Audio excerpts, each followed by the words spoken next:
Assalamualaikum warahmatullahi wabarakatuh. Bismillahi walhamdulillahi wassalatu wassalamu ala rasulillah.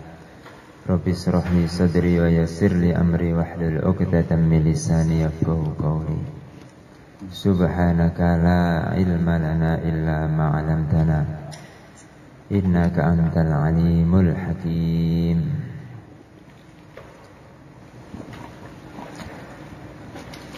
Alhamdulillah, kita teruskan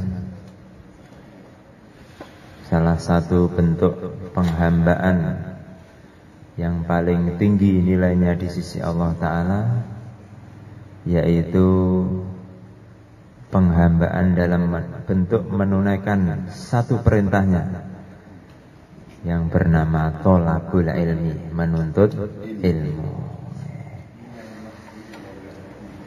Yarfa'illahu alladhina amanu minkum walladhina utul ilma darajat. Allah Ta'ala akan mengangkat orang-orang beriman dan orang-orang yang diberi ilmu. Utul ilma, bukan mencari ilmu, tapi diberi ilmu. Jadi ilmu ini diminta. Ilmu itu diminta. Makanya Nabi doa, Rabbi zidni ilma warzuqni minka fahma.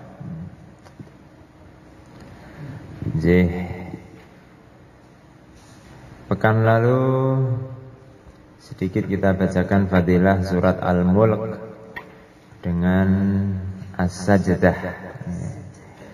Dua surat yang Nabi tidak akan tidur sebelum membaca dua surat ini. Satu surat yang akan memasukkan pembacanya kepada surga dengan syafaatnya.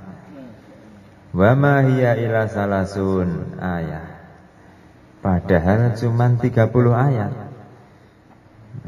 Dan akan menyelamatkannya dari azab kubur. Surat apa itu? Surat Al-Mulk.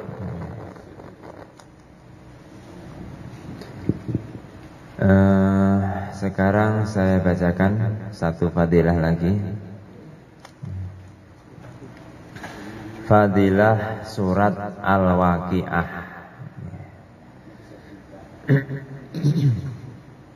Niki surat yang masyhur, sering dibaca oleh orang-orang dengan fadilah, katanya pripun niku?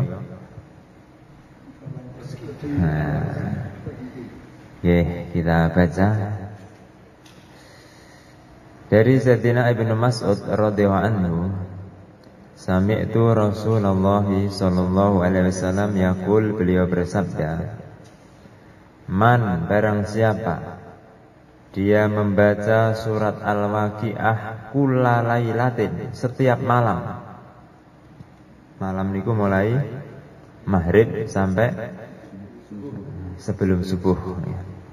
Barang siapa membaca surat Waqiah setiap malam,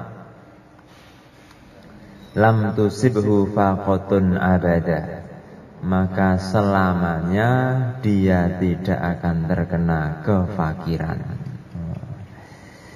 Dari Sayyidina Anas radhiyallahu anhu, dari Rasulullah sallallahu alaihi wasallam, beliau bersabda, Suratul Waqiah suratul ghina.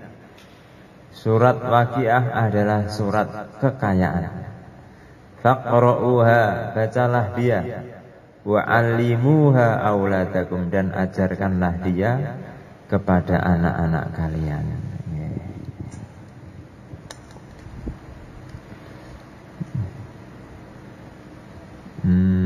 Dari Hafidz Ibnu Asakir Abu Ya'la an Abi Dhobiyah radhiyallahu anhu qala, Abdullah bin Mas'ud setelah sakit dengan sakit yang menghantarkan beliau kepada wafatnya,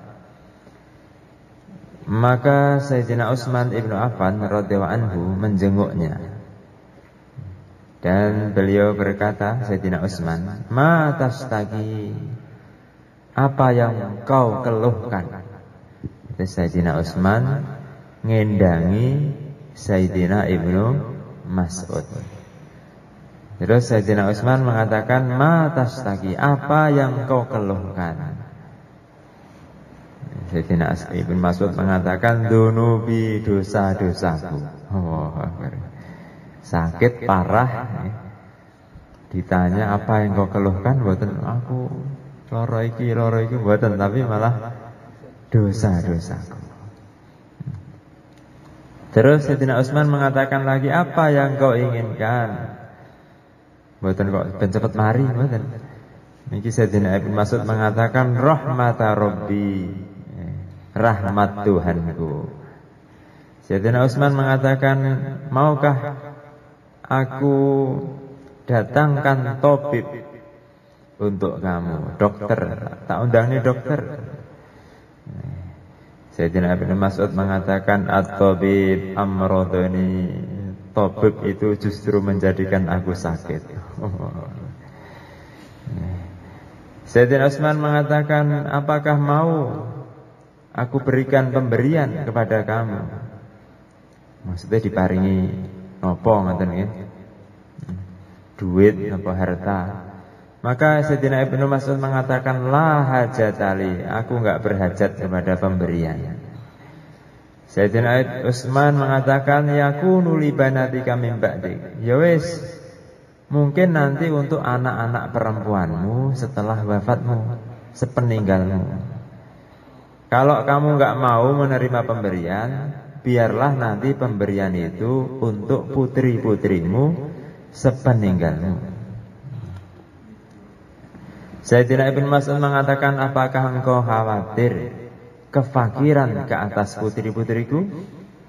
Sungguh aku telah memerintah putri-putriku untuk membaca surat Waqiah setiap malam.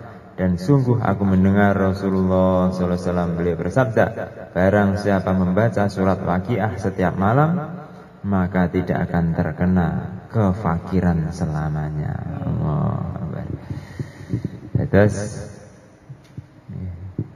ditawari harta, kalau dia enggak berhajat, ya untuk anak-anakmu sepeninggalmu nanti. Sayyidina Ibnu Mas'ud mengatakan, yang intinya niku beliau tidak takut kefakiran terhadap putri-putri beliau setelah kematian beliau, sebab sudah diperintahkan untuk membaca surat Al-Waqiah setiap malam. Ya Allah. Dan ini arahannya para ulama ya. Surat ghina, surat kekayaan, menghindarkan dari kefakiran. Makna kefakiran, kekayaan ini jangan kita sempitkan kan? Jangan kita maknai kefakiran ini hanya kefakiran yang hubungannya dengan harta. Kekayaan itu adalah kekayaan yang hubungannya dengan harta. Mboten, jangan kita sempitkan. Macam-macam niki luas. Kekayaan, kaya ilmu, kaya iman, kaya keberkahan, macam-macam. Dan karena sahabat yang telah merasakan barokah fadilah baca surat Al-Waqiah ini adalah Sayyidina Ibnu Mas'ud, maka anjuran para ulama, lebih bagus lagi sebelum baca surat Al-Waqiah kita kirim Fatihah dulu kepada Sayyidina Ibnu Mas'ud. Sayyidina Ibnu Mas'ud kirim Fatihah kepada beliau, minta kepada Allah diberi keberkahan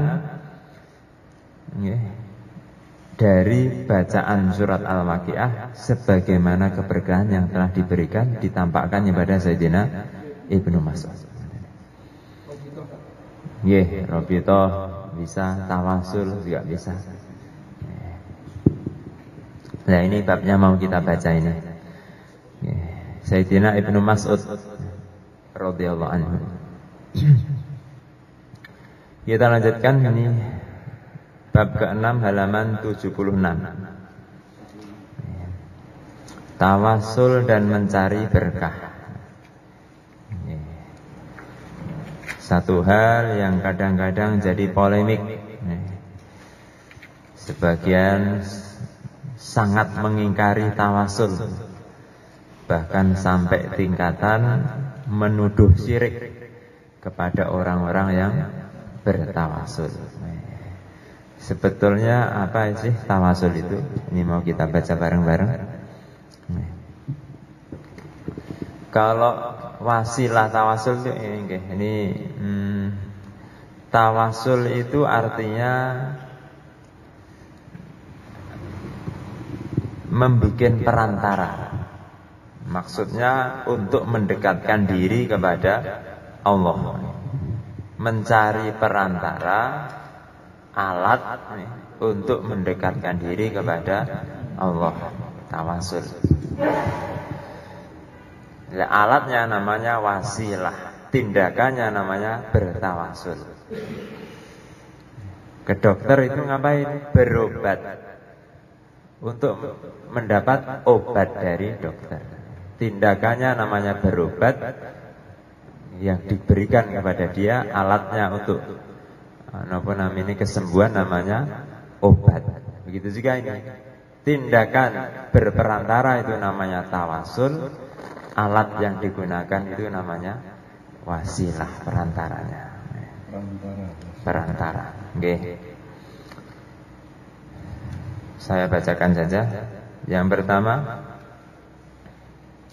Allah berfirman, "Ma na'buduhum illa liyuqarribuna ilallahi zulfa." Kami tidak menyembah mereka berhala, melainkan supaya mereka mendekatkan kami kepada Allah dengan sedekat-dekatnya. Niki ayat ini justru sering digunakan oleh orang-orang yang sangat mengingkari tawasul. Tuh lihat, kalian bertawasul, tindakan kalian itu loh sudah disindir di Al-Quran. Ini ayatnya. Diingkari oleh Allah Ta'ala. Tapi sebetulnya penggunaan mereka dalil ini untuk mengingkari tawasul itu salah. Yang pertama, kesalahannya letaknya di mana? Yang pertama, di antaranya ayat ini bercerita tentang para penyembah berhala. Nyembah berhala, patung dibentuk oleh mereka sendiri, disembah-sembah, digunakan katanya untuk mendekatkan diri kepada Allah. Ya, masa kita terus mencintai Nabi, tawasul dengan mencintai Nabi, tawasul dengan menyebut Nabi, kok disamakan dengan penyembah berhala? Ini bukan cocok. Kedua, mereka para menyembah berhala itu ketika disuruh sujud gak mau, disuruh sholat ikut Nabi mboten mau, tidak mau. Kok disamakan dengan kita yang hari-hari sujud? Ini pun salah malih. Kemudian yang ketiga, di akhir ayat ini enggak ditulis di sini, itu ditutup dengan kata-kata innallaha la yahdi man huwa kadzibun kafar. Sesungguhnya Allah tidak memberi petunjuk kepada orang yang banyak bohong dan banyak kufurnya. Jadi orang-orang yang mengaku mendekatkan diri dengan menyembah berhala itu, Allah bilang mereka itu banyak bohong dan banyak kufurnya. Jadi pengakuan mereka untuk mendekatkan diri kepada Allah itu bohong. Satu kebohongan. Kalau betul mereka itu memang ingin mendekatkan diri kepada Allah, tentu hal-hal lain yang mendekatkan diri kepada Allah juga mereka kerjakan. Tapi kenapa kok cuma nyembah berhala saja? Gak mau sholat, gak mau melakukan perintah-perintah Kanjeng Nabi. Berarti dakwaan menyembah berhala ingin mendekatkan diri kepada Allah itu juga kebohongan semata. Dan sedangkan orang-orang sekarang yang bertawasul, yang diingkari ini juga sholat, juga macam-macam, mendekatkan diri, ikut perintah Nabi dan lain sebagainya. Ngoten ya. lepas dari itu, ayat ini juga mengisyaratkan memang ada hal-hal yang dibolehkan untuk mendekatkan diri kepada Allah. Tapi mereka salah. Yang mereka, para penyembah berhala lakukan itu salah. Cara mereka mendekatkan diri, alatnya itu salah. Tapi sebetulnya tindakan mendekatkan diri dengan perantara itu sendiri tidak diingkari. Saya dipahami, Pak? Jadi tindakan mendekatkan diri kepada Allah dengan berperantara itu tidak diingkari. Yang diingkari adalah menjadikan berhala itu sebagai perantaranya. Ya, tadi sudah saya sebutkan, dan itu kebohongan semata. Pengakuan saja mendekatkan diri kepada Allah. Ya sudah, itu agak rumit dengan ayat itu. Kalau perantaranya Nabi dan Rasul kan dibuktikan. Oke, itu yang mau kita bahas. Sekarang kita baca ayat berikutnya. Wa qala aidan ya ayyuhalladzina amanu taqullaha wabtaghu ilaihil wasilah. Wahai orang-orang yang beriman, takutlah kalian, bertakwalah kalian kepada Allah, wabtaghu, dan carilah ilaihi, jalan untuk mendekatkan diri kepadanya, al-wasilah, jalan perantara untuk mendekatkan diri kepada Allah Ta'ala. Disuruh bertakwa kepada Allah dan disuruh mencari jalan perantara untuk mendekatkan diri kepada Allah Ta'ala. Ini jelas, Pak. Jadi mencari jalan untuk mendekatkan diri kepada Allah Ta'ala, bertawasul, mencari wasilah untuk mendekatkan diri kepada Allah. Makanya sebetulnya tidak semua tawasul itu diingkari oleh orang-orang yang mengingkari itu. Ada tawasul yang mereka sepakat itu boleh, yaitu tawasul dengan menggunakan amal soleh. Seperti kisah dalam gua itu, ya, nanti juga ada dibahas itu. Lanjut. Tapi yang mereka ingkari adalah tawasul dengan menggunakan orang soleh. Kalau tawasul dengan menggunakan amal soleh, nggak diingkari. Tapi kalau tawasul menggunakan orang soleh, nabi, ya ini diingkari macam-macam.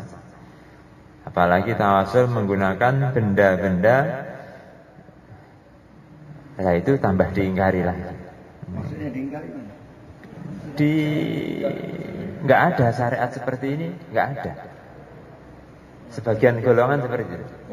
Sebagian golongan. Seperti kita apa yang ziarah ke Wali Songo, itu kan yang termasuk niku. Tawasul mencari perantara. Mencari perantara untuk mendekatkan diri kepada Allah. Kalau perantaranya itu berupa amal soleh, yang jelas-jelas kelihatan amalnya, seperti sholat, sedekah, puasa, zikir, jelas, nggak diingkari. Tetapi kalau berperantaranya itu orang dengan orang, mendekatkan diri kepada Allah dengan Nabi Muhammad, dengan Syekh Fulan, wali ini, itu diingkari. Menurut dia, nggih. Lah, ini gimana nih kok? Ini saya sedang membahas ada golongan yang mengingkari hal-hal ini. Kalau kita enggak, kalau kita boleh tawasul. Ya ini mau kita aja. Pertanyaan sementara sudah dulu, kita akan baca dulu hadis-hadisnya. Bismillahirrahmanirrahim. Seperti Ka'bah, mumpung ingat Ka'bah ini Allah sampaikan dalam surat Ali Imran, Inna awwala baitin wudi'a linnas lalladzi bibakkata mubarakah. Sesungguhnya bangunan pertama kali yang dibikin untuk manusia di dunia ini adalah bangunan yang ada di Bakkah. Bakkah itu Mekah sami. Bakkah dengan Makkah. Nggih niku Ka'bah itu. Bangunan yang Allah sampaikan mubarakah, bangunan yang diberi berkah. Jadi Ka'bah itu ada berkahnya. Ada berkahnya berarti berkahnya bisa diambil, bisa disalurkan. Nggih, itu kita. Wa nazzalna minas sama'i ma'an mubarakah. Aku turunkan, kata Allah Ta'ala, dari langit ma'an, air mubarakan yang diberkahi, yaitu air hujan. Air hujan itu air yang diberkahi. Ka'bah ini bangunan yang diberkahi. Padahal ini benda-benda. Jadi dalam benda-benda pun itu ada keberkahan. Dalam benda-benda tertentu di situ ada keberkahan. Ya Allah, pemilik panggilan yang sempurna ini doa setelah selesai mendengar adzan dan sholat yang akan didirikan. Berikanlah kepada Nabi Muhammad SAW makom, wasilah dan keutamaan. Makom Mahmud. Utuslah ia ke tempat yang terpuji sebagaimana yang engkau janjikan. Jadi kita disuruh meminta untuk Nabi kita Muhammad SAW. Di antaranya yang kita minta supaya Allah berikan kepada Nabi adalah al-wasilah. Al-wasilah. Makom 1 derajat yang namanya al-wasilah. Ini ada beberapa penafsiran dari para ulama. Di antara yang dikehendaki adalah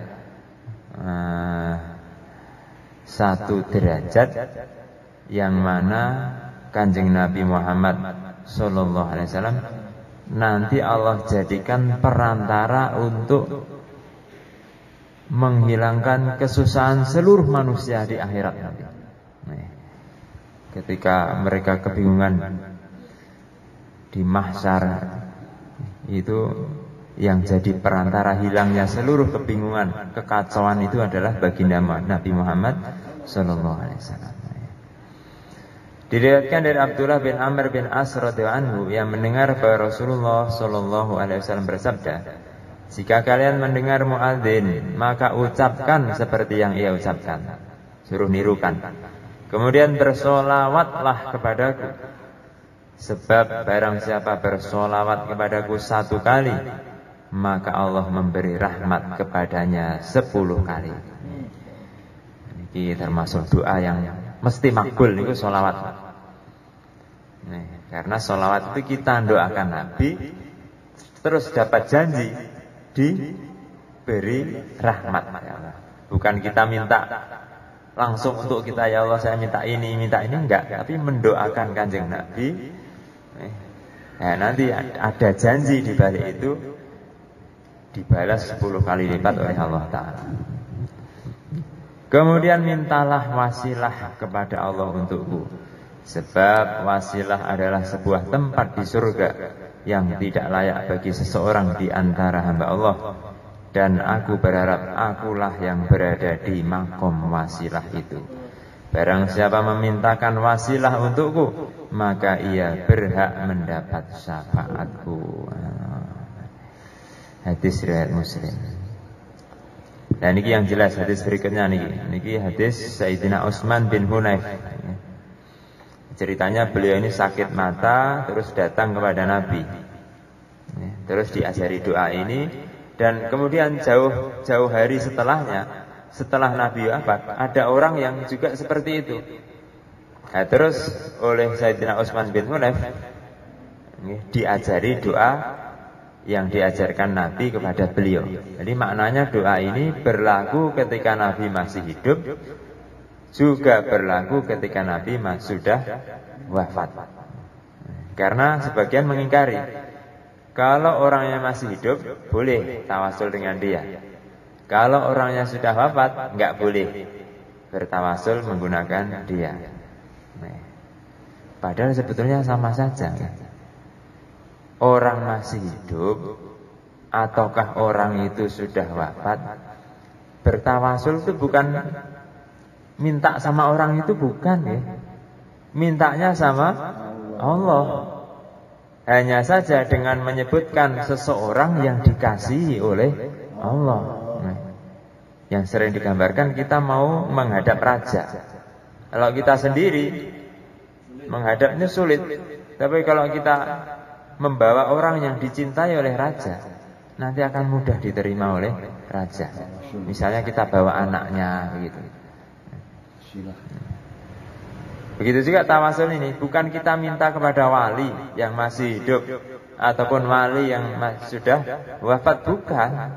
Mintanya hanya kepada Allah. Cuman permintaan ini dikuatkan dengan kita berwasilah, berperantara, menyebutkan orang-orang yang dicintai oleh Allah, atau melakukan amalan-amalan yang dicintai oleh Allah, baru minta ini. Menyebutkan orang yang dicintai oleh Allah, baru minta ini. Begitu itu. Berada di tempat-tempat yang dicintai oleh Allah, terus minta ini. Begitu itu.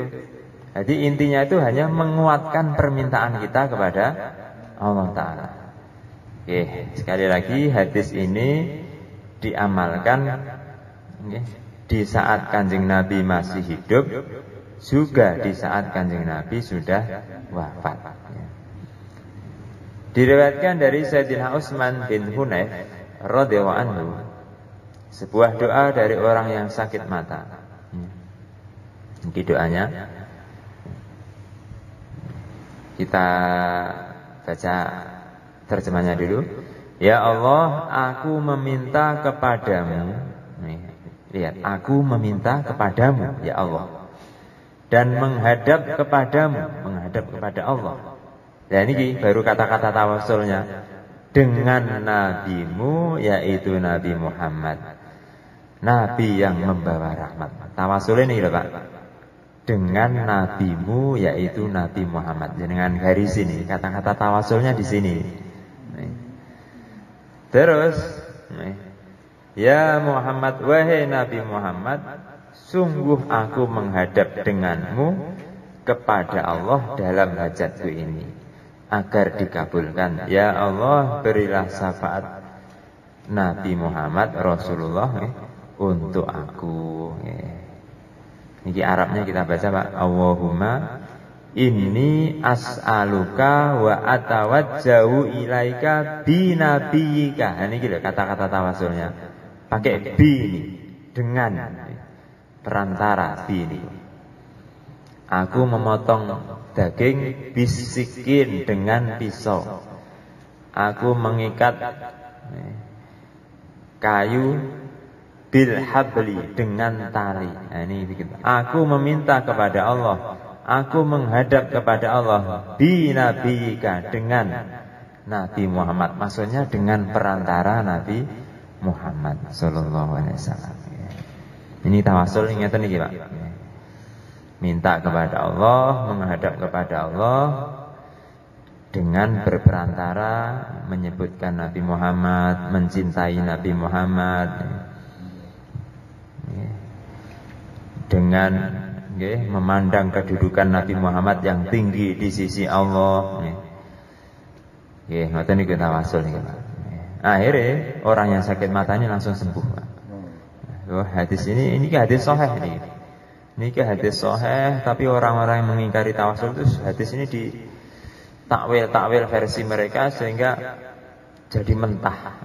Padahal aslinya hadis ini sudah satu dalil yang sangat jelas adanya tawasul menggunakan zat orang soleh, bukan dengan amal, bukan dengan asma-asma Allah, bukan dengan amal soleh yang macam-macam. Ini dengan zat. Tawasul menggunakan zatnya Nabi Muhammad sallallahu alaihi wasallam. Nih. Ustaz, ta'awud dengan sholawat itu termasuk tawasul? Bagaimana? Ta'awud dan sholawat itu termasuk tawasul? Ta'awud a'udzu billahi minasyaitonir rajim. Sholawat. Nggih. Nggih, tawasul. Nggih. A'udzu, aku berlindung billah. Nggih. Bertawasul kepada Allah untuk minta perlindungan dari setan. Sholawat, ya sholawat niku nanti dalam satu konteks tertentu, nggih, niku bisa sangat bermakna tawasul. Intinya tawasul ini hal wajar, sama sekali tidak bertentangan dengan kesyirikan. Nggih.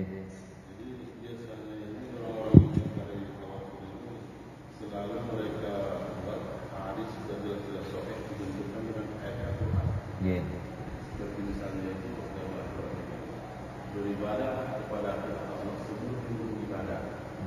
Jadi mesti ayat-ayat itu antara ayat-ayat sahih itu hubungannya apakah memang ada? Nggih, dihubung-hubungkan oleh mereka enggak ada hasilnya.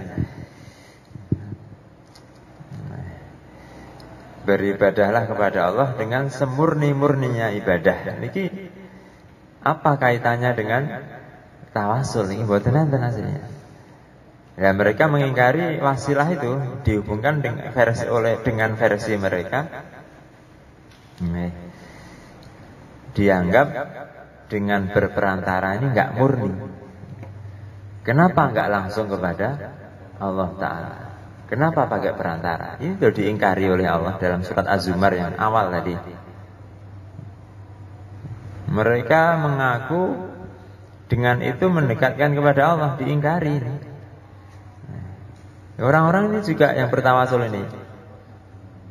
Mereka mengaku dengan tawasul-tawasul mereka itu mendekatkan diri kepada Allah. Enggak.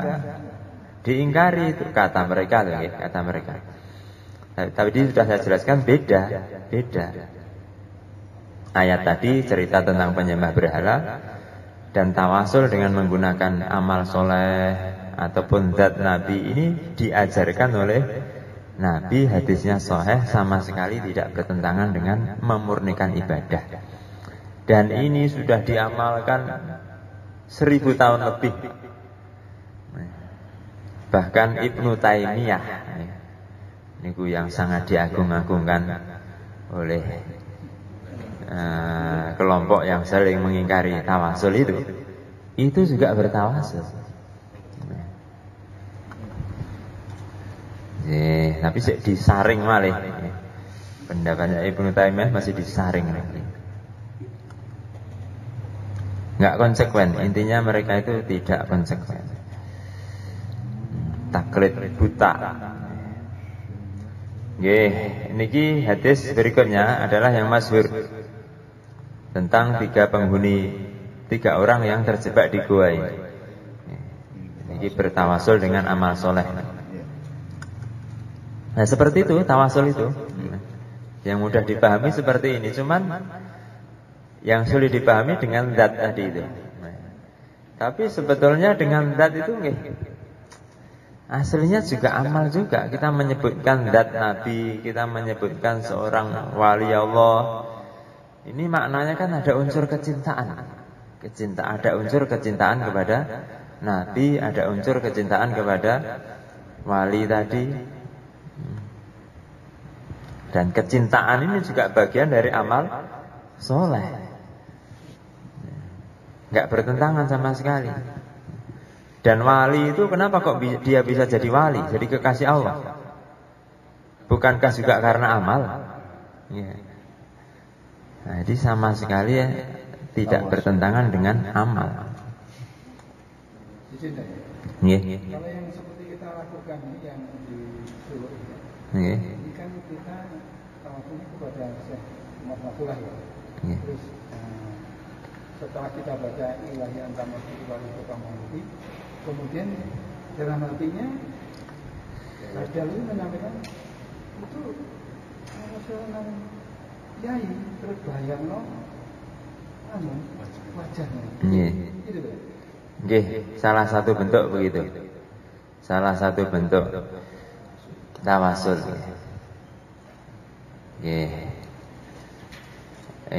Itu yang dulu pernah saya sampaikan. Nabi Yusuf, laula an ra'a burhana rabbih.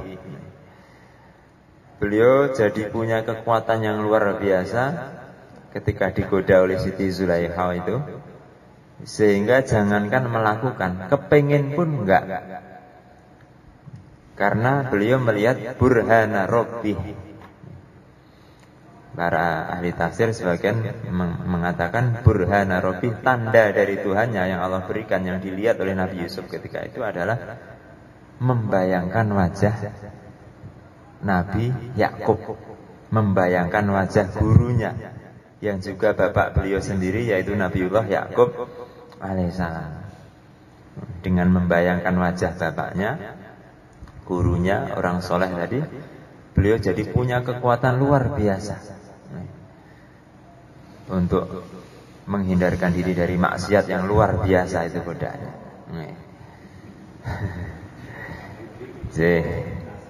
Itu salah satu bentuk, salah satu contoh. Ustaz, bisa gini ya, tawasul pada amal. Ya Allah, saya ini sudah belajar amal 1 tahun. Ya Allah, berikanlah saya kepahaman agama. Tawasul tuh? Nggih, tawasul, begitu. Tawasul. Terus malah begini, para ulama ngasih saran kepada kita. Jangan kita jadikan kelemahan-kelemahan kita, kekurangan-kekurangan kita melemahkan kita untuk meminta kepada Allah. Tapi justru jadikan kekurangan-kekurangan kita, kelemahan-kelemahan kita ini sarana tawasul untuk kita meminta kepada Allah. Misal niki nek sing dipun ngendikane Pak Mustofa ditambahi sekedhik. Ya Allah, saya sudah belajar amali setahun kok enggak paham-paham. Tapi sing ngucapkannya jangan di depan manusia. Malam hari sama Allah Ta'ala. Ya Allah, saya sudah belajar ini, belajar itu kok belum paham-paham ya Allah. Maka pahamkanlah saya. Tawasul ini.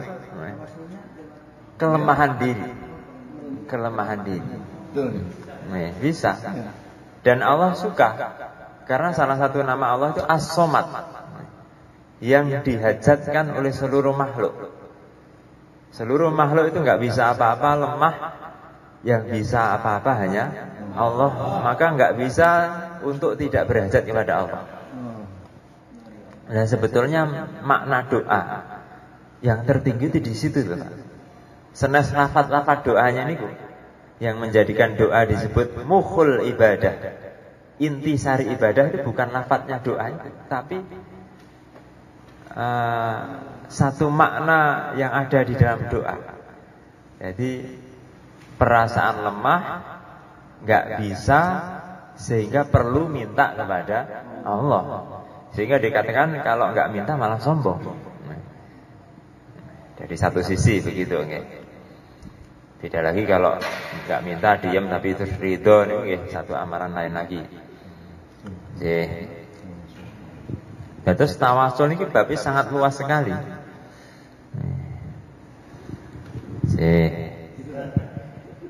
Kalau ziarah wali ke makam-makam para wali Allah, itu tabarukan atau itu tawasul juga? Nggih. Tabaruk itu artinya mencari berkah. Tawasul itu mencari jalan perantara. Nih, berarti kalau di apa namanya makam wali berdekatan dengan kekasih Allah, walaupun sudah meninggal kan tetap beliau itu adalah kekasih Allah. Apakah ketika hidup kekasih Allah terus ketika meninggal berubah status, bukan kekasih Allah lagi? Kan ya enggak, justru malah tambah tampak setelah wafat.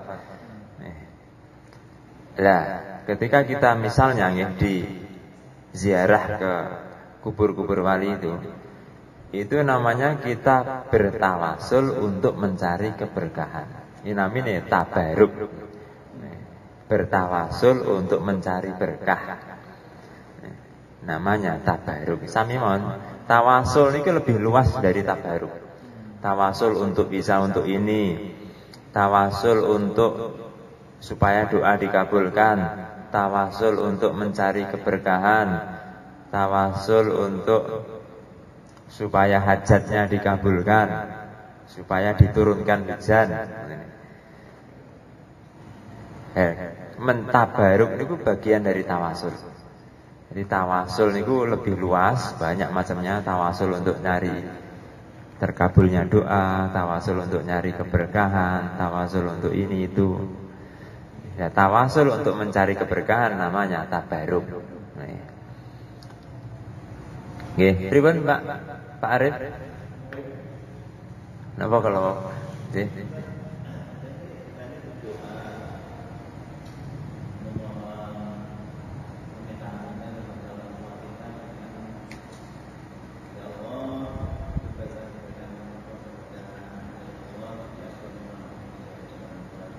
Nggih, saya. Nggih. Niku termasuk makna tawasul juga nih. Menyebutkan amal-amal baik orang tua untuk dijadikan wasilah memintakan ampun kepada mereka. Jadi apakah setiap amal kita itu merupakan suatu tawasul? Contohnya seperti ini. Kita berdoa salah sholat, berarti secara otomatis sholat kita itu menjadi tawasul kita. Hasilnya begitu. Kita buka puasa seperti itu, berarti sekarang tidak masuk. Puasa kita juga menjadi tawasul kita. Itu perlu disebutkan atau tidak? Tidak disebutkan pun tidak apa-apa. Disebutkan tambah menampakkan makna ini. Tambah menampakkan makna. Ustaz, membaca surat Yasin disedekahkan kepada orang tua itu tawasul juga. Tawasul pada surat Yasin. Kalau ini menghadiahkan ya, menghadiahkan pahala. Nah, maksudnya kata, ya Allah ampuni dosa-dosa almarhum ibu saya sebelum kita baca surat Yasin. Perantara surat Yasin. Nah, kalau itu kalau ditambahi gitu jadi ada makna tawasulnya. Allah hadini hati surah Yasin al-ruh almarhum fulan bin fulan. Nggih. Ini tawasul.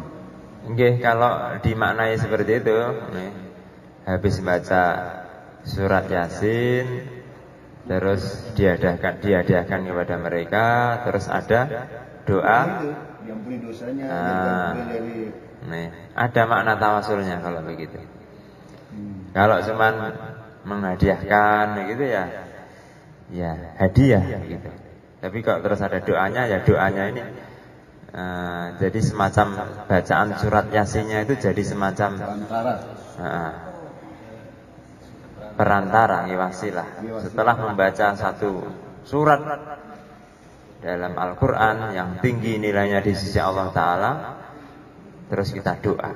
Tentunya doa setelah membaca itu, doa setelah membaca Quran itu, doanya itu nanti naik nilainya di sisi Allah Ta'ala. Ini juga makna tawasul juga. Sebelum dengan sesudah membaca Quran itu beda ya? Beda. Tertibnya baca Quran dulu, baru setelah itu baca Quran dulu, baru doa. Bukan hajat dulu disampaikan dulu baru baca Quran. Itu nggak masalah. Tapi kan biasanya nanti setelah itu juga doa lagi kan. Oke.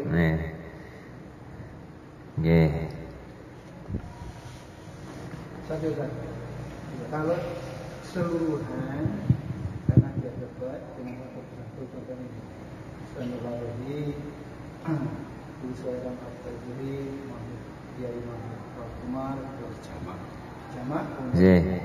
sampai ke satu yang lebih bagus.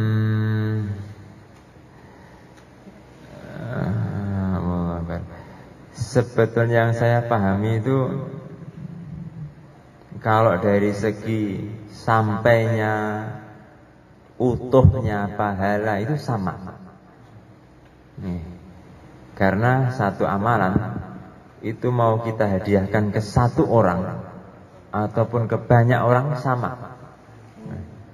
Bagiannya yang utuh, tidak terkurangi sedikit pun. Dan inilah kata Al-Imam Asy-Syafi'i, wasi'u fadlillah, maha luasnya anugerah dari Allah Ta'ala. Apa ya iso ya nak makhluk ya dijalui orang 1, dijalui orang 10 beda. Karena terbatas cadangannya. Ya Allah Ta'ala niku maha tidak terbatas perbendaharaannya, anugerahnya. Maka sama dari segi itunya ya. Sampainya pahala, utuhnya pahala niku sama. Mungkin nanti ada makna lain dari segi pengkhususannya, Pak. Terus ada makna lebih di hati itu, ada satu makna lebih. Wallahu alam niku mangke ditangletaken romonya ya. Sambitan iki lanjut.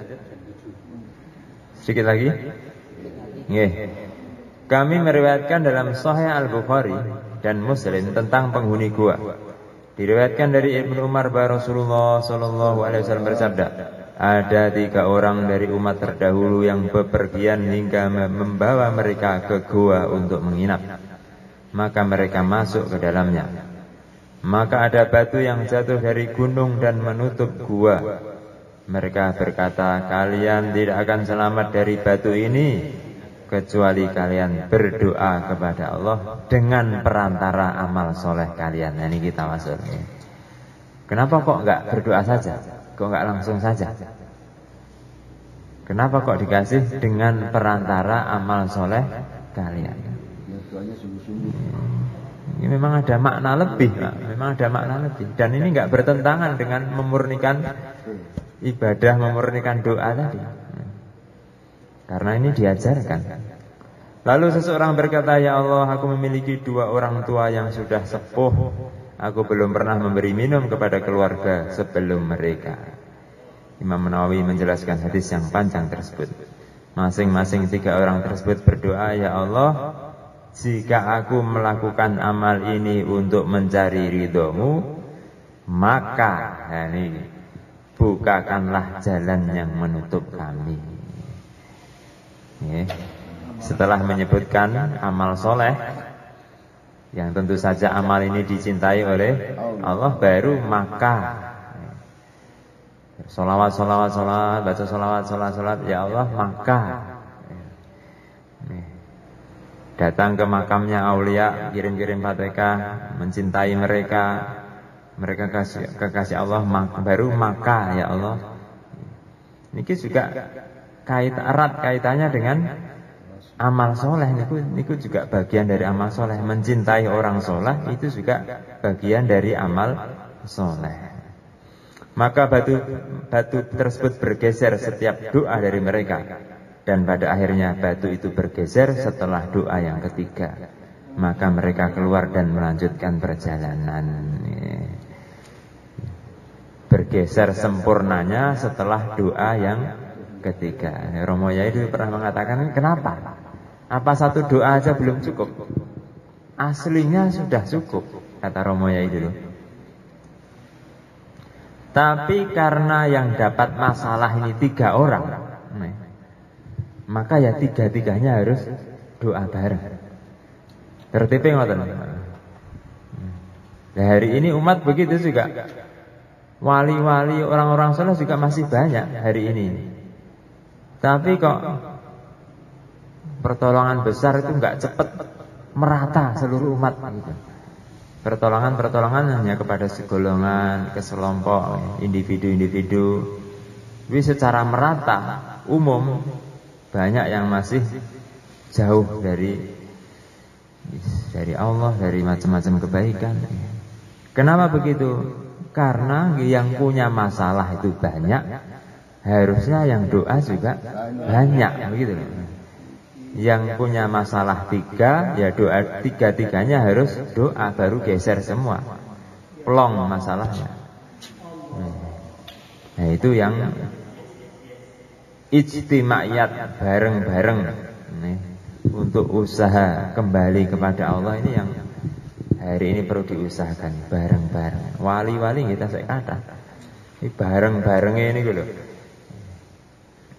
Kok malah padu ini repot. Indahnya padu. Nulis buku mana indahnya padu.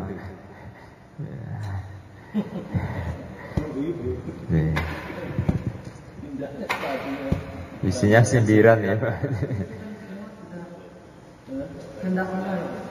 Nggih.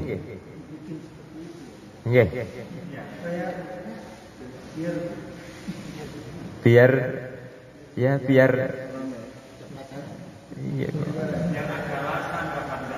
biar yang risau juga dia bisa risau ya.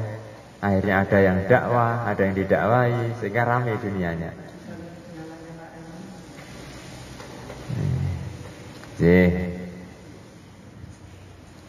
Cukup? Kesimpulannya apa ini? Tawasul niku mencari perantara. Tidak sama sekali tidak bertentangan dengan kemurnian tauhid, bahwa yang bisa mengasih memberi hanya Allah. Enggak menentang itu, cuman dikuatkan dengan perantara. Doa langsung juga bisa, tapi dikuatkan dengan menyebutkan amal soleh, dikuatkan dengan mencintai orang soleh, dikuatkan dengan bertempat di tempat-tempat yang barokah, di Ka'bah, dan memang itu ada. Mugi-mugi kita diberi kepahaman yang lurus. Amin. Oke.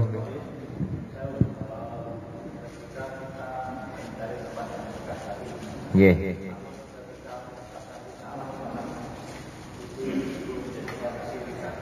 Salah pripun maksudnya ini?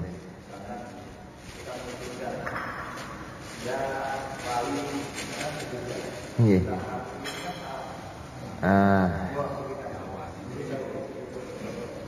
Nggih.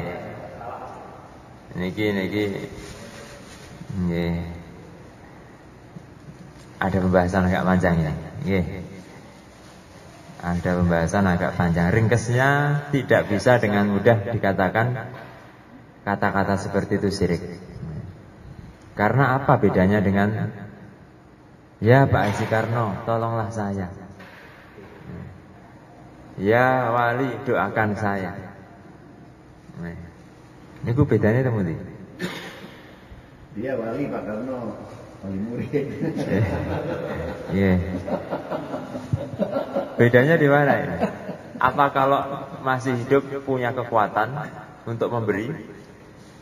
Kalau sudah mati tidak punya kekuatan untuk memberi?